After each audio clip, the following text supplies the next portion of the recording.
Bienvenue dans cette nouvelle édition du Morning News. Au sommaire, lancement de l'opération Bourgou 4 au Burkina Faso à l'occasion de la visite de la ministre française des Armées Florence Parly. Opération militaire conjointe qui sera conduite par la force Barkhane avec 2 compagnies burkinabées.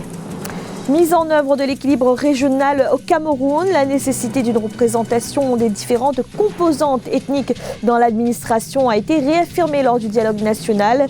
Un équilibre régional qui passe notamment par la politique des quotas. Et la loi sur le pétrole amendée au Nigeria, le gouvernement augmente sa part de revenus par rapport aux compagnies pétrolières étrangères et promet d'en faire une meilleure répartition.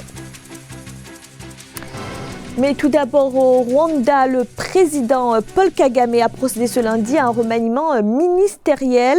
Des changements importants ont été effectués. Vincent Biruta, jusqu'ici ministre de l'Environnement et ancien président du Sénat, succède à Richard Sezibera à la tête du ministère des Affaires étrangères.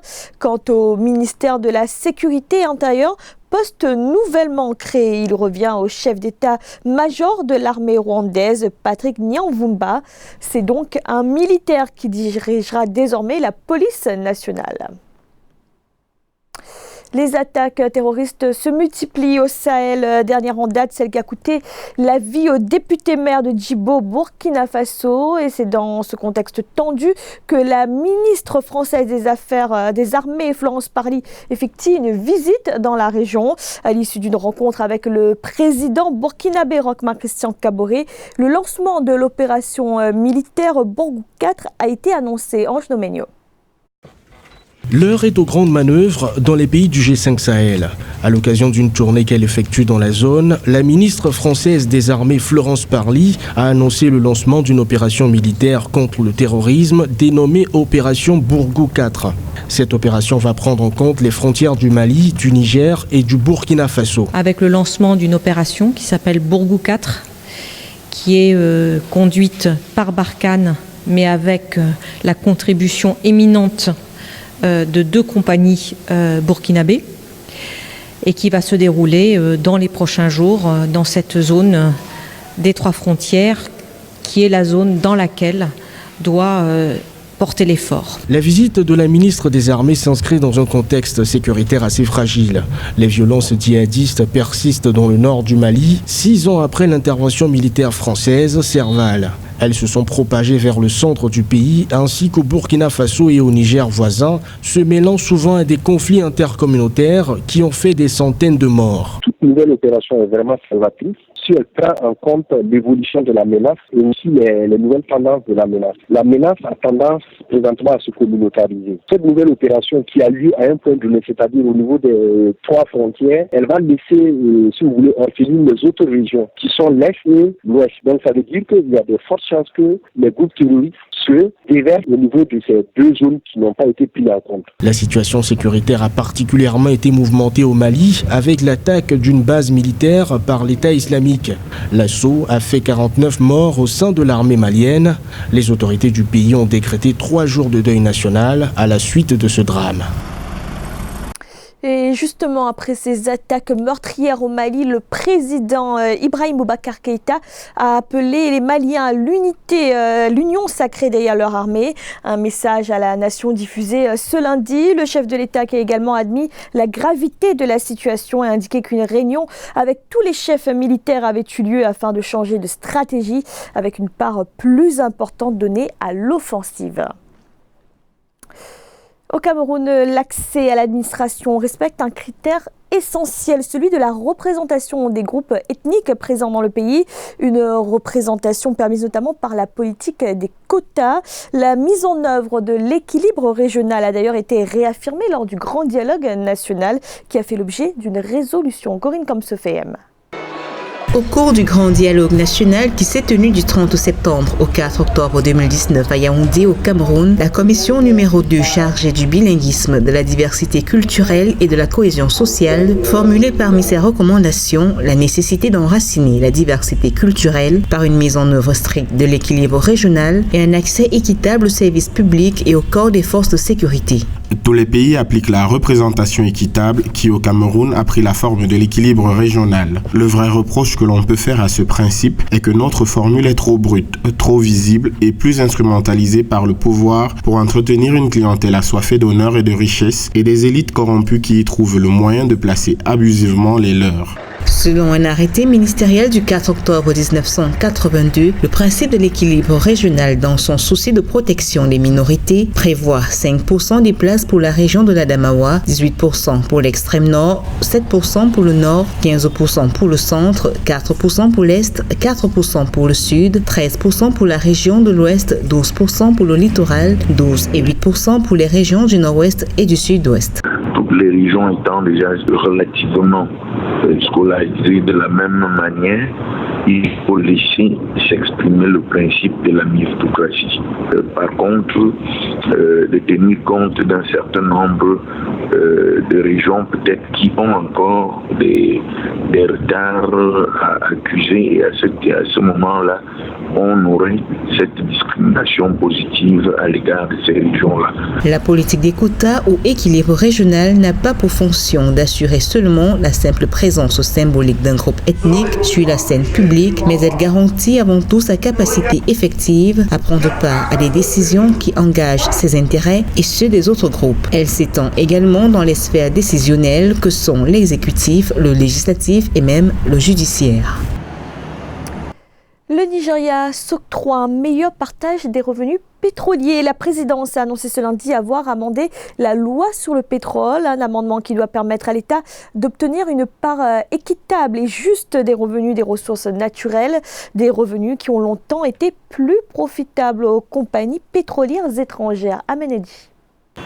Désormais, l'État fédéral du Nigeria percevra bien plus que d'habitude en matière de revenus par rapport aux compagnies pétrolières étrangères. Voté par l'Assemblée nationale, un amendement relatif à la loi sur le pétrole au Nigeria a été signé par la présidence de la République, exigeant une augmentation de la part des intérêts revenant au gouvernement. Il faut considérer que cette mesure est également intelligente parce qu'il est question de tenir compte de l'importance des revenus pétroliers dans l'économie nigériane. Aujourd'hui, frappé par un double malaise. D'un côté, il y a cette baisse de la production qui est tombée autour de à peu près 1,8 million de barils par jour, quand on sait qu'en moyenne, le Nigeria produit 2,5 millions de barils par jour. D'autre part, il y a également le problème du prix du pétrole qui a baissé, comme on l'a dit aujourd'hui, presque en dessous de $60 le baril. Le nouvel amendement prévoit ainsi le paiement de redevances calculées sur des bases fixes selon l'évolution du prix du baril de pétrole ou de la profondeur du puits. Le Nigeria pourrait, grâce à cette nouvelle mesure, gagner jusqu'à 1,5 milliard de dollars d'ici 2021. Cette mesure pourrait aller en faveur des autres secteurs de production qui ont perdu de leur poids suite au boom pétrolier survenu depuis les années 70. L'agriculture pourrait bénéficier d'une plus grande attention de l'État en affectant une bonne part des revenus dans le développement de l'agriculture, dans le développement de l'industrie légère également qui a été touchée. Le pétrole génère près de 95% des exportations, 80% des revenus fiscaux et un tiers du produit intérieur brut nigérian. Le niveau estimé des réserves serait de 35 milliards de barils, mais a régulièrement progressé ces dernières années grâce à la prospection offshore. 2007-2008, 2 années restées dans la mémoire des Kenyans comme synonyme d'une crise post-électorale violente. Ce sont ces événements que la plateforme Ushahidi entend raconter. Sa créatrice Juliana Rotich a d'ailleurs reçu pour cette initiative le prix allemand pour l'Afrique. Aïssatou Diamanka-Besland. La Kenyane Juliana Rotich a reçu le prix allemand pour l'Afrique 2019 le 22 octobre à Berlin. Le prix récompense son engagement en faveur de la liberté d'expression. Cette pionnière de la révolution digitale en Afrique s'est illustrée lors des violences post-électorales dans son pays en 2018. Avec d'autres développeurs, cette informaticienne de 42 ans a mis en place la plateforme Ushahidi, qui veut dire témoignage en Kiswahili, avec comme seul objectif documenter tous les incidents liés à l'élection présidentielle du 27 décembre 2017.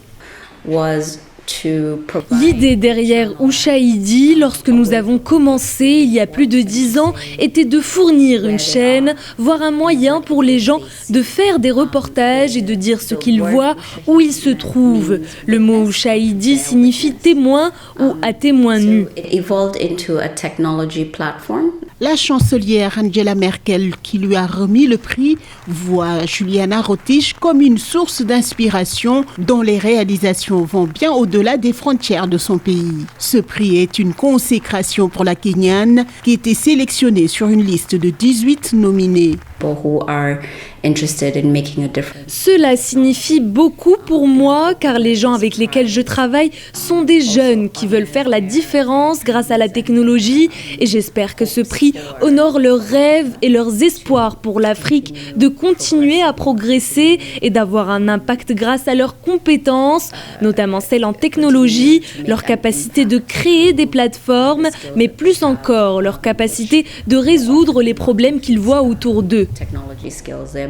Depuis, la plateforme technologique a évolué en crowdsourcing. La lauréate est désormais déterminée pour aider les gens à s'organiser autour des élections pour surveiller et rendre public le processus électoral de la Zambie au Panama en passant par le Mexique et de nombreux autres pays encore. En Tunisie, le festival du film de Carthage vient de s'achever, un événement incontournable pour le cinéma tunisien qui, à côté des paillettes, s'intéresse également au sort des détenus. Et pour la 4e année consécutive, quelques milliers de prisonniers ont pu assister à la projection de films. Gladys Mwamba. Évasion le temps d'une projection pour quelques milliers de prisonniers de la capitale tunisienne. Plus de 6000 détenus ont pu visionner des longs métrages projetés dans une salle de cinéma improvisée à l'occasion de la 30e édition du Festival du film de Carthage. Une initiative prise en coopération avec l'Organisation mondiale contre la torture pour contribuer à la réinsertion des prisonniers. L'un des objectifs les plus importants des journées du cinéma de Carthage dans les prisons est de réinsérer les prisonniers. Car pour nous, il est important de penser aux prisonniers séjournant derrière les barreaux et aussi de penser à leur réintégration. Nous n'interagissons pas avec eux lorsqu'ils purgent leur peine, mais nous le faisons lorsqu'ils s'intègrent à la société en général et à la société tunisienne en particulier. Cette initiative, organisée chaque année depuis 2015, vise à rendre la culture accessible à tous, même à ceux enfermés entre 4 murs. Pour cette édition, lancée le 26 octobre 2019, les détenus ont pu découvrir le film « Les épouvantails du réalisateur tunisien Nouri Bouzid », film projeté en ouverture du festival, une œuvre engagée, féministe et contre la culture du viol. Tout le mérite de cette expérience revient au Festival international du film de Carthage. Si j'étais à l'extérieur de la prison, je n'aurais peut-être pas eu l'argent nécessaire pour aller au cinéma, ou je n'aurais peut-être pas prêté attention à ce film. Je suis prisonnier ici et je purge une peine, mais il y a un film qui est projeté, réalisé et scénarisé par un grand réalisateur comme Nouri Bouzid, et c'est une bonne chose. J'ai apprécié le film. Au total, ce sont 7 films tunisiens et égyptiens qui ont été projetés dans 6 prisons tunisiennes et dans un centre de détention pour mineurs de la capitale Tunis, sur les quelques 44 films et documentaires en compétition à la 30e édition du Festival du film de Carthage, festival qui reste l'un des plus anciens du 7e art de Tunisie et du continent africain en général. C'était le journal de la rédaction. Merci de l'avoir suivi. Retrouvez dans un instant une nouvelle édition de l'information.